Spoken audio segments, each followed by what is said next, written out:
Can a hard shell egg become squishy and bouncy? See this experiment.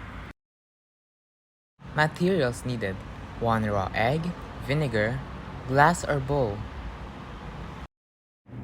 Soak the raw egg in vinegar and make sure that the egg is fully immersed in vinegar. I suggest to use a small, deep cup or bowl so you will not be using a lot of vinegar. Set aside and observe what will happen for at least 2 days.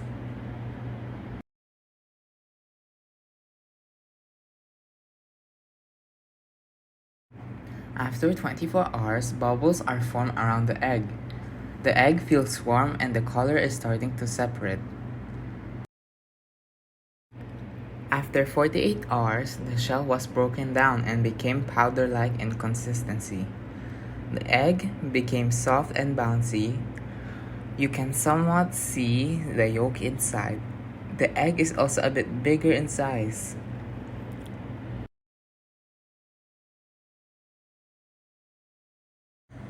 Why did the egg become soft and bouncy? What you now see after the experiment is no longer the shell, but the protective membrane. The egg has a shell that is made out of calcium carbonate. It contains proteins and fats. When immersed in vinegar, it breaks down or dissolves. The chemical reaction also produces bubbles or carbon dioxide. The size of the egg becomes bigger due to the water in the vinegar that moves inside the egg. This movement is called osmosis.